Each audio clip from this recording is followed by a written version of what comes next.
नमस्कार, मैं हूं रविंद्र जैन और आप देख रहे हैं मुंबई मास टाइम्स। आइए देखते हैं आज की मुख्य खबर।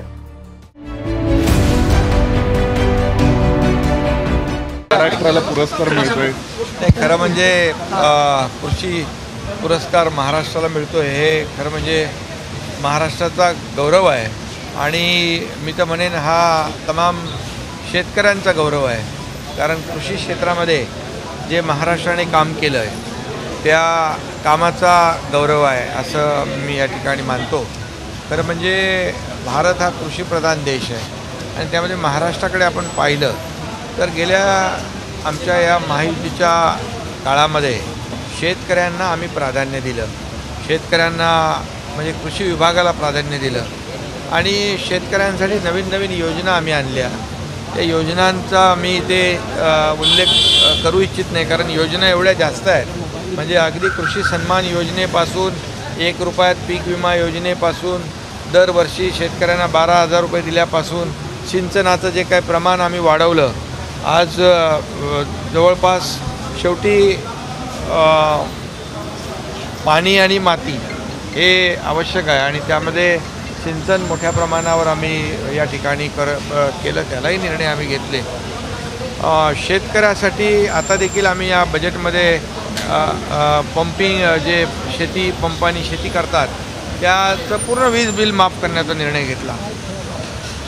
नॅनो युरिया वापरण्याचा निर्णय आम्ही घेतला। खूप मोठ्या प्रमाणावर जे केंद्र सरकार देखील प्रमोट करत आहेत, त्याचबरोबर बांबू जे सगळ्यात मोठं आमचं पाशा पटेल इकडे आहेत, कृषी मंत्री इकडे आहेत। बांबूची शेती खरं म्हणजे दुर्लक्षित होती। बांबू ऑक्सिजन जास्ती सोडतो, कार्बन डायऑक्साईड जादा शोषतो आणि त्याच्यामध्ये कमी खर्चामध्ये शेतकऱ्यांना मोठ्या प्रमाणावर उत्पन्न मिळतं आणि पर्यावरण जर आपण पाहिलं, ग्लोबल वॉर्मिंग, क्लायमेट चेंज हे जर बघितलं, आता कधी अवकाळी पाऊस, गारपीट, अतिवृष्टी या सगळ्या गोष्टी होतात। त्यामुळे एक मोठ्या प्रमाणावर बांबू लागवड देखील राज्यामध्ये 21 लाख हेक्टरवर करण्याचं देखील आमचं प्रयोजन आहे आणि आदरणीय प्रधानमंत्री मोदीजींनी पण बांबू हे बास हे घास आहे, म्हणजे ते काय त्याच्यावर अगोदर जे काही बंधनं होती ती सगळी दूर करून आता खूप मोठ्या प्रमाणावर यामध्ये आम्ही पुढे जातो आहे। पाशा पटेल साहेब आमचे आहेत, ते याच्यामध्ये मेहनत घेतात, कृषी मंत्री आमचे मेहनत घेत आहेत आणि त्यामुळे एकंदरीत महाराष्ट्राचं कृषी विभागातलं जे काम केलेलं काम, घेतलेले निर्णय बघून महाराष्ट्राचा सन्मान होतो आहे। त्याबद्दल मी ॲग्रिकल्चर टुडे या डॉक्टर स्वामीनाथन यांच्या खरं म्हणजे डॉक्टर स्वामीनाथन यांचं शेतीमध्ये जे कृषी विभागाचे काम आहे, खरं म्हणजे शेतकऱ्यांना न्याय देण्याचं काम, शेतकऱ्यांना समृद्ध करण्याचं स्वप्न त्यांनी पाहिलं आणि त्या संस्थेच्या माध्यमातून आज हा पुरस्कार मिळतो आहे।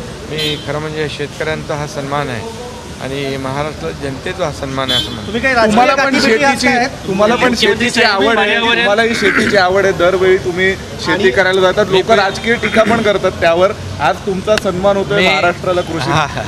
खरं म्हणजे शेतीची आवड असावी लागते आणि मी शेतकऱ्याचा मुलगा असल्यामुळे मला आपोआपच गावी गेलो की शेतीकडे वळतो आणि मी माझ्या गावी देखील मोठ्या प्रमाणावर वेगवेगळ्या झाडांची लागवड केलेली आहे आणि मोठ्या प्रमाणामध्ये एक त्या ठिकाणी लोकांना पाहता येईल आणि जी फळझाडं आहेत, फुलझाडं आहेत, इतर जे काही प्रकार आहेत ते आमच्या गावी त्या ठिकाणी मी स्वतःहून केलेत। आमच्या डॉक्टर श्रीकांत शिंदेने मेहनत घेतली आहे, त्यामुळे शेतकरी आता मुलगा काय करणार, शेतीकडे वळणार। पहिल्यांदाच अर्थसंकल्पामध्ये बांबूच्या विषयाला हात घातण्यात आलेला आहे। पाशा पटेलांनी महाराष्ट्र असेल किंवा देशभरामध्ये असेल त्यांची आता इमेज बांबू मॅन म्हणून होते, पण तो महाराष्ट्र सरकारनं जो पुढाकार घेतलेला आहे याचे परिणाम येत्या कालावधीमध्ये दिसतील असं वाटतंय। खरं म्हणजे हे जागतिक परिणाम, हे जागतिक जे काही मी मगाशी म्हटलं, हे जगाचा हा प्रश्न आहे की आता ज्या प्रमाणात तापमान वाढतं आहे हे बघून आपल्याला त्याच्यावर उपाय काय, झाडं लावणं, कुठली झाडं लावणं जे तापमान कमी करतील, शेतकऱ्यांना जादा उत्पन्न मिळेल, ही झाडं लावली पाहिजे। आणि म्हणून बांबूवर आपण जास्त काम करतो आहे, त्याला 7 लाख रुपये हेक्टर MREGS आम्ही त्याला अनुदान देतो आहे. त्यामुळे खूप मोठ्या प्रमाणावर विधानसभा निवडणुका जवळ आहेत. बांबूची शेती करणं पर्यावरणाच्या पहिलं राज्य आहे की पर्यावरणाच्या प्रश्नावर एक टास्क फोर्स आम्ही तयार केला आणि टास्क फोर्सचे प्रमुख आमचे पाशा पटेल आहेत ना. पाशा पटेल आहेत. राजकीय गाठीभेटी सर तुम्ही काय पहिलं तर बांबू आणि आपलं पुरस्कार बघूया. पण तुम्ही वेगवेगळ्या योजना आणतात. लाडकी बहीण ही योजना आणली, पण महाविकास आघाडीचे काही आमदार आहेत की त्यांनी फॉर्म भरून घेत आहेत आणि पोस्टर पण लावलेले आहेत त्यांनी. काही लोक घटनाबाह्य मुख्यमंत्री, घटनाबाह्य सरकार म्हणतात, पण त्यांच्याच ऑफिसच्या समोर आमच्या मुख्यमंत्री माझी लाडकी बहीण योजना हे बॅनर लागलेले आहेत. समाधान आणि तेच फॉर्म भरून घेत आहेत. चांगलं आहे.